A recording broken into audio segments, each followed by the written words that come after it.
नमस्कार। India debate में आप सबका स्वागत है। मैं हूं आशुतोष पाठक। दोस्तों, आज आप हमारे स्टूडियो में देख रहे होंगे कि हमारे पूरे स्टूडियो में लोगों की बहुत बड़ी भीड़ है और सबको, इतने लोगों को एक साथ मैंने स्टूडियो में जमा किया है। और ये सभी वो निवेशक हैं जो दिल्ली की सड़कों पर पिछले 10 दिन से लगातार संघर्ष कर रहे हैं। और जब इन्होंने मुझसे संपर्क साधा, मैंने इन्हें आमंत्रित किया स्टूडियो में और वो स्टूडियो आए। आपको मालूम होगा, मैं पिछले लगभग 8-10 दिन से लाइव नहीं जुड़ पा रहा हूं। पहली बार आज 1 बजे लाइव जुड़ा था आपसे। मैं भी माफी चाहता हूं। मैं थोड़ा अस्वस्थ हूं और अगले 1-2 दिन में जरूर स्वस्थ हो जाऊंगा। आप दर्शकों का प्यार मिलेगा, सहयोग मिलेगा तो। लेकिन मैं तो 10-15 दिन से अस्वस्थ हूं, लेकिन हमारे साथ जितने लोग हैं वो वर्षों से अस्वस्थ हैं, वर्षों से बीमार हैं, अपनी पीड़ा को छिपाए हुए हैं। दर्द को जब मौका मिलता है उसका वर्णन करते हैं। और उस पीड़ा से क्यूवाइब नेटवर्क पिछले 1-1.5 वर्षों से लगातार, ऐसा कोई दिन नहीं हुआ जिस पीड़ा को क्यूवाइब नेटवर्क ने उठाने का काम नहीं किया। हम लगातार उस पीड़ा को, उस दर्द को और उस एहसास को उठा रहे हैं। सुनने में आ रहा है कि सहारा प्रबंधन हाथ पर हाथ धरे बैठा हुआ है। कुछ दिन पहले तक हमारे नेटवर्क पे लोग आकर के बोलते थे कि इस बार दशहरा बहुत अच्छा बीतने वाला है, फिर कहा कि दीपावली बीतने वाली है, फिर कहा छठ बीतने वाला है, फिर कहा दिसंबर का महीना बहुत अच्छा होने वाला है। दिसंबर का भी महीना जा रहा है। उधर एक तरफ सरकार ने कोर्ट में 31 दिसंबर 2025 की अर्जी डाल दी और कोर्ट ने उन्हें कहा कि ठीक है, कोई बात नहीं है, 31 दिसंबर 2025 तक पैसा दीजिए। पैसा कितना दीजिए? 5,000 करोड़ में से लोगों को पैसा दीजिए। 5,000 करोड़ में से 1,200 करोड़ रुपए का भुगतान हो। और कब भुगतान होगा, कितना भुगतान होगा, कैसे भुगतान होगा, इसको लेकर के मौन है। अभी जो लेटेस्ट जानकारी हमें मिली है उसके हिसाब से मैं सहारा प्रबंधन को चेतावनी दे रहा हूं। और चेतावनी दे रहा हूं, मैं खुले तौर से चेतावनी दे रहा हूं आपको। और ये मेरी जिम्मेदारी है, ये मीडिया की जिम्मेदारी है। हारे हुए के साथ खड़ा होना, पीड़ितों के साथ खड़ा होना, जो कष्ट में जिंदगी जिनकी बीत रही है उनके साथ खड़ा होना। मैं उन मीडिया संस्थानों में शामिल नहीं हूं जो बिलियनर के साथ खड़ा हो जाऊं। हमने जब भी हमें मौका मिला, हमने आपकी बात को बड़ी मजबूती से, बड़ी शिद्दत से उठाया है। हमने हमेशा आपका साथ दिया, आगे भी साथ देंगे। लेकिन जब जब हमें यह सूचना मिलती है कि प्रबंधन ये कहे कि 5,000 करोड़ रुपया हम सुप्रीम कोर्ट पर लौटा देंगे और 10,000 करोड़ रुपया सरकार को दे देंगे और हम निवेशकों को एक पैसा नहीं देंगे, तो दर्द होता है, दुख होता है, चुभता है। इसीलिए मैं आपको चेतावनी दे रहा हूं कि दुनिया की कोई शक्ति, अगर आप ये सोच रहे हैं कि इस मन मिजाज से आप सहारा के निवेशकों के पैसे को नहीं देंगे, तो गलत फहमी में है।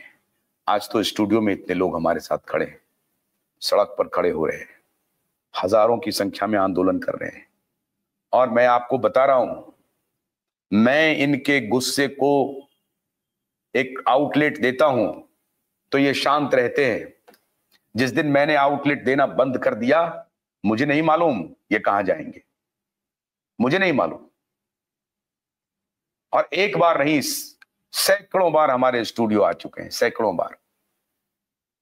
आप सोचिए कि मेरी तबीयत खराब है, फिर भी मैंने इन्हें कहा कि आपको मैं स्टूडियो बुला रहा हूं, आप आइए हमारे साथ, क्योंकि ये अक्षम्य है अब और ये बहुत दुर्भाग्यपूर्ण है।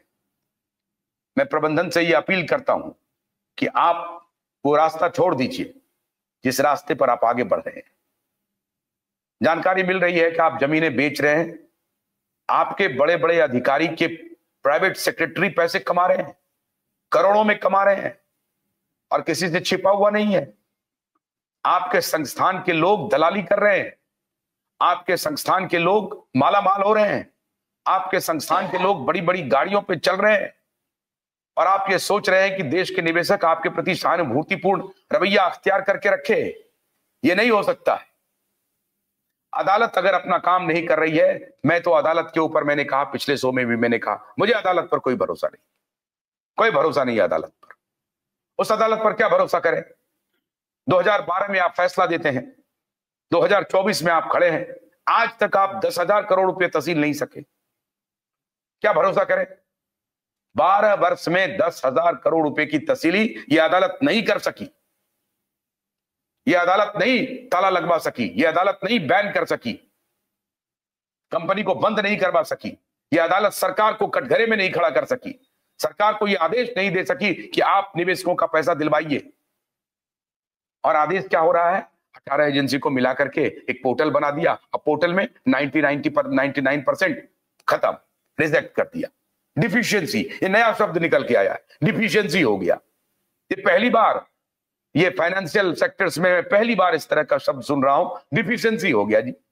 किस बात का डिफिशियंसी है? तो किसी का आधार कार्ड नहीं मिल रहा, किसी का अकाउंट नहीं मिल रहा, किसी का जन्म प्रमाण पत्र नहीं मिल रहा, यही चल रहा है।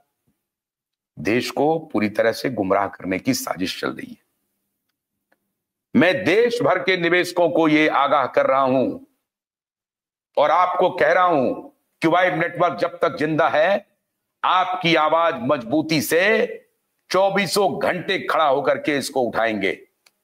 और किसी भी फ्रॉड को, चाहे वो बड़े से बड़े कंपनी के लोग हों या सत्ता में बैठे हुए नेता हों, उसके सामने झुकने की जरूरत नहीं है। और मैं सरकार को भी आगाह कर रहा हूं, आप झारखंड हार गए हैं, महाराष्ट्र जीते हैं, तो खुश होने की जरूरत नहीं है।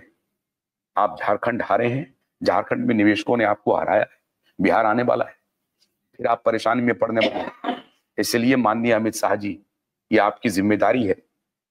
सीज कीजिए, एनफोर्समेंट डायरेक्टरेट को भेजिए, सीरियस फ्रॉड इन्वेस्टिगेशन वालों को भेजिए, आज और अभी इसी वक्त सीज कीजिए सहारा की सारी प्रॉपर्टीज को और सेल कीजिए मार्केट में, चाहे वो डिस्ट्रेस सेलिंग हो या जैसे भी हो, सेल कीजिए, निवेशकों का पैसा दीजिए। मित्रों, हमारे साथ स्टूडियो में आप देख रहे हैं भीड़ जमी हुई है, भीड़ जमी हुई है स्टूडियो में। और सहारा के प्रबंधक ध्यान से सुने, ये देखें, ये कोई हम मजमा नहीं लगा रहे हैं, हमारा कोई एजेंडा नहीं है, हमारा कोई एजेंडा नहीं है। सिर्फ एक ही एजेंडा है, जो हजारों लोग जो मर गए हैं, जो शोषित हैं, पीड़ित हैं, उनके साथ क्यूबाइब नेटवर्क खड़ा है। हमारा कोई एजेंडा नहीं। और आपका साथ देकर के हमने देख लिया कि आप छल कर रहे हैं, आप झूठ बोल रहे हैं, आप ठग रहे हैं, आप धोखा दे रहे हैं। कहां है कन्हैया कुमार? कन्हैया कुमार कहां है? अम्मीलाल कहां है? सब गायब, भाग गए, दीपावली चली गई, छठ चला गया। तो आपके बात पर अब कोई भरोसा नहीं। ये आज मैं आप लोगों से, सतीश जी, मैं निवेदन कर रहा हूं, एक तो आप अपनी रूपरेखा बताइए और देश के निवेशकों को साफ बताइए, क्यूबाइब नेटवर्क के स्टूडियो से बताइए कि क्या है आपकी अगली रूपरेखा। धन्यवाद। क्यूबाइब नेटवर्क के सभी हमारे साथी जो देश के निवेशकों की पीड़ा उठा रहे हैं, मैं उनका बहुत बहुत आभारी हूं।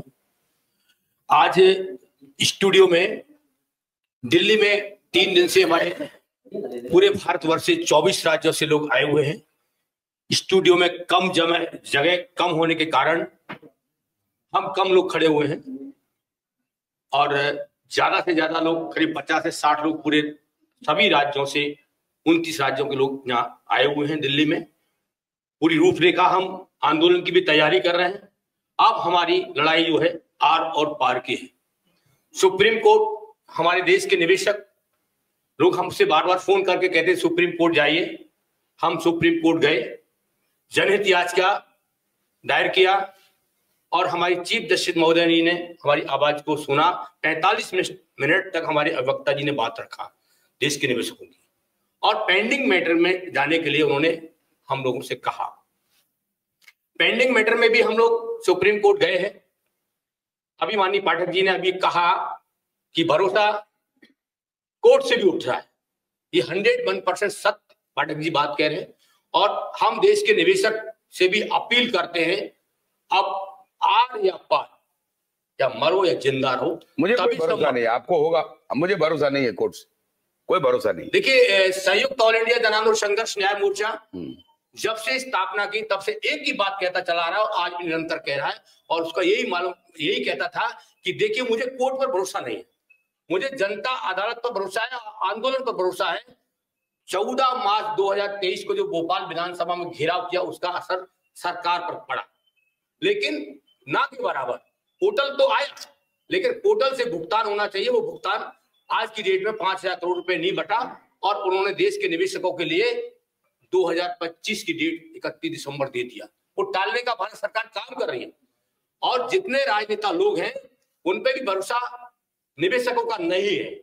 अभी आपने कहा झारखंड झांकी है, बाकी अभी बिहार और आपका दिल्ली और उत्तर प्रदेश है। ज्यादा संख्या के जो लोग उत्तर प्रदेश के भी लोग हैं, अन्य राज्यों के भी लोग हैं।